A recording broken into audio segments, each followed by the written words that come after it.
So I can remember sitting around the dining table with all the relatives on holidays, and one particular uncle who every time for a couple of years would always make a point to say, "Hey Randy," and really loud, so all the conversation in the table would say, "Hey Randy, how's that pyramid thing going for you?"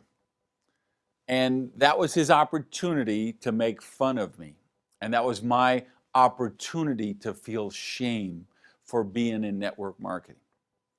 Well, an interesting thing happened along the way. There became a point a tipping point, where I stopped being ashamed of being in network marketing and started to be really proud of the fact that I was a network marketing professional.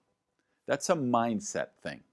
That is a shift in thinking, a way of thinking that you have to make if you want to be successful in the profession.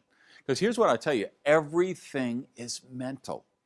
Hitting a 90-mile, 95-mile-an-hour fastball, it's mental. Saving a puck if you're a hockey goalie is mental. Running a marathon is mental. I mean, I get that there is physical attributes required and there's physical challenges, and I'm with you on all that. But I'm telling you, at the end of the day, and I have worked with Olympic athletes, I've worked with professional athletes in pretty much every sport, major sport, and they all agree and say, oh yeah, it's all about the mindset.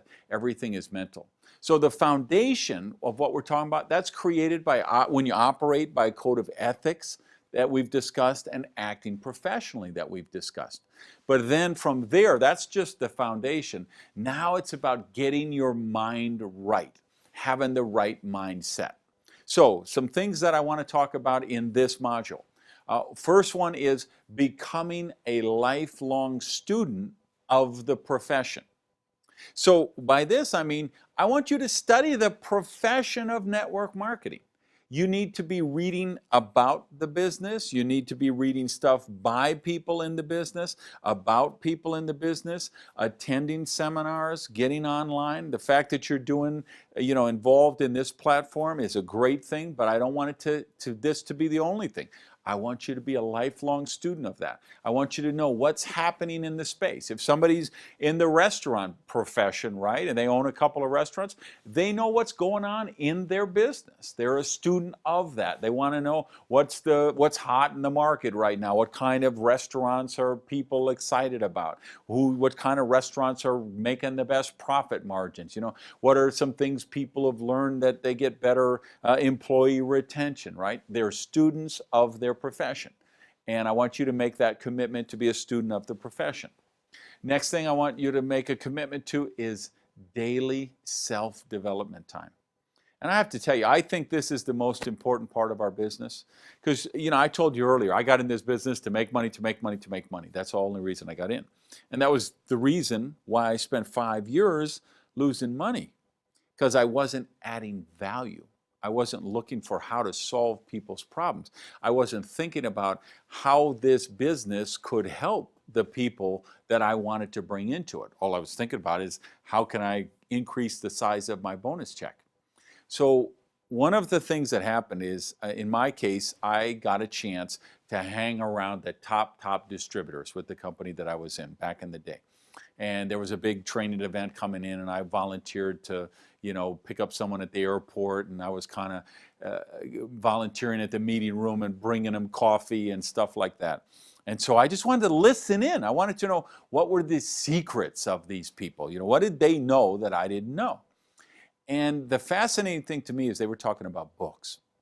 And they were talking about As a Man Thinketh, the magic of thinking big, The Richest Man in Babylon. And they were talking about these books with reverence, with passion. And I was so taken aback by the reverence that they were showing for these that I just said, well, maybe that is the missing thing for me. Maybe that's the secret sauce that I've been looking for, is these people are like voracious appetite for self-development. So one of the things I did was I started a 15-minute routine in the morning of self-development time. In my case, I made a tape, and many of you have heard that audio because we still have it. It's called Secrets of a Dynamic Day.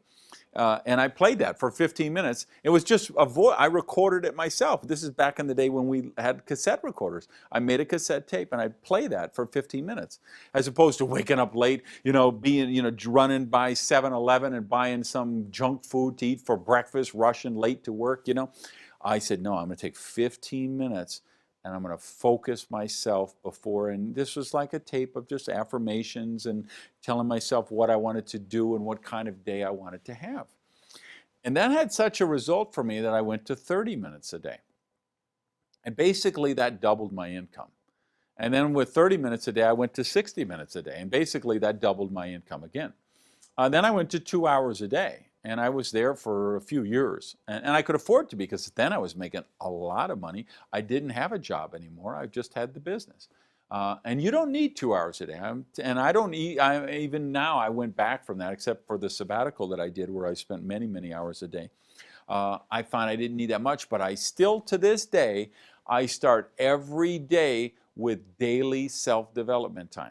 I want to work on my mind, body, and soul every day. Health, exercise, meditation, prayer, whatever it is, I want you to make a commitment to daily self-development time and get your mind set before you go out in the day. Because here's what I tell you. When you get your consciousness operating up here at this level and you go out in the world, you will attract people and circumstances which are also vibrating at that level of consciousness. I can just tell you that I don't answer the phone, I don't answer the door, I don't leave the house until I have my consciousness up here. And as a result, that's the kind of people that I attract into my life, and you will do the same thing. So I want you to really work on that. Set your mindset right. Here's the next thing that's going to be it's a fun thing to talk about, but there's a lot of truth here. This is what happens when you're too dumb to know that it won't work, all right? Here's the analogy for you, and we see this all the time in this business. You sponsor someone, they don't know any of the product ingredients that you know. They haven't listened to all those background science tapes from the doctors or nutritionists or lawyers or experts or whatever it is in your company, and they don't know how the compensation plan works. They just got excited about the chance to be an entrepreneur and create residual income and build a team, and they went out and they sponsored 15 people in 2 days. And they broke the first rank, whatever it is in your company, they broke that in the first week. And then they broke the mid-level rank, the first month in the business. And you took 3 years to get to that point. Or other people took 3 years to get to that point, because that's how long it takes people to get there. This new person come in, they were too dumb to know that they weren't supposed to do it fast. They were too dumb to know it wouldn't work, so it worked. And there's a really powerful lesson in there, a lesson about mindset. The people who believe things work usually accomplish them. The people who believe things won't work usually fail at them. So you've got to feed your mind with the books, with the audios, with the video, and more importantly, with the people. This is why you attend events for the people in your company. This is why you get on webcasts. This is why you get on conference calls. You feed your mind a diet of positive programming, and you build your belief. So you expect success. And when you go at a project expecting success, you get it. Now let's talk about the mindset of how we approach a prospect. Here's the biggest mistake I see people joining the business. One of the biggest. There's a lot of them. This is one of the, this is way up there. They have the mindset, who can I get to sell this stuff? Or they have the mindset, who can I sell this stuff to? Instead of the mindset of, who can I help with this? Who really needs these products? Who really needs these services? Who really needs this business opportunity that I have here? This is a really critical thing. And it is a 180-degree shift in mindset from who can I get to sell this stuff to who can I get who really needs this? And that's the mindset you have to have. And I want you to really, and the only thing I would say to reinforce it is I want you to really think about what the business really, really means to people. We get jaded in this profession. There's some ridiculous income. So when I think of the money that I earn now, some days I still, and you know, I've been teaching the principles of prosperity for more than 20 years. But I still have to work on my own prosperity. That's why I still take daily self-development time. Because there's still this small part of me that expects, like, one day somebody's going to wake up and say, wait a minute, isn't that Randy Gage who's earning all that money? That's a mistake. Who made that mistake? We need to take that money back. Because remember, I had a single mother who raised 3 kids by herself. I was poor the first 30-some years of my life. I just, to make the kind of income that I make today, I mean, it's crazy. I make more in a weekend than I used to make in a year, 2 years, sometimes 3 years. So we get jaded with that, right? We love to talk about the $20,000 a month, $50,000 a month, $75,000 a month success stories. But here's the other side of the equation. I've had people all over the world. I've had a team of 200,000 people spread over 60 different countries, okay?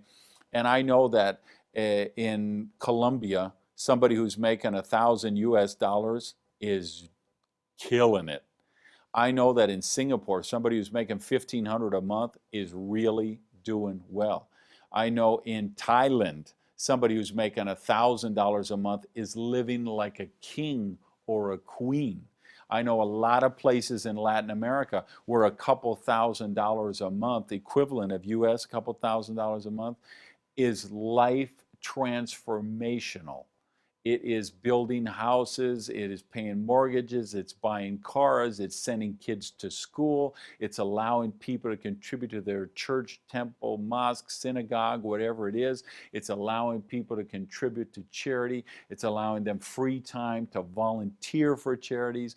It's allowing people to get their dreams back. And that's no small thing. Yeah, the money is great, the bonus cars and the cruises and the trips and all that stuff is great. But remember this, when we're thinking about your mindset, let's talk about what the business really means to people.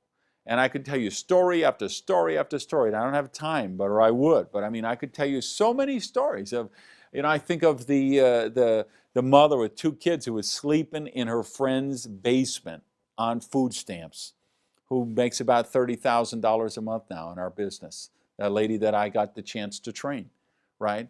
And $30,000 a month, that's a great income, But it wouldn't matter if it was $3,000 a month. What matters is she got off food stamps, she got out of her friend's basement, she owns her own house now, and she set the example for her children of this is what we do.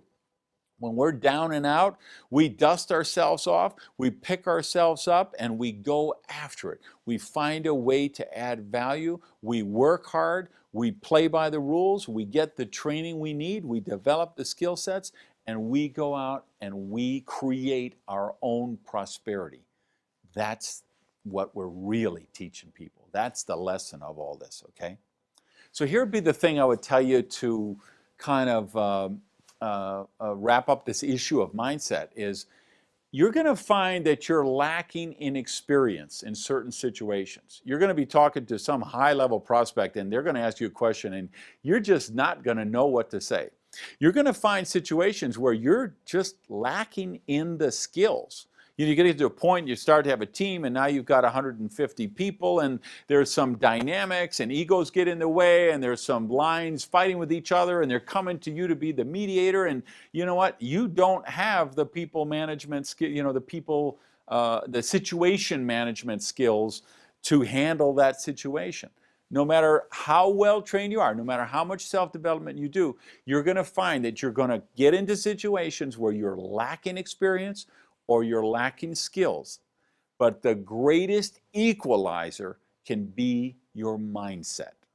When you have the right attitude, when you have the right mindset, you know you're too dumb to know the business doesn't work, so it works for you.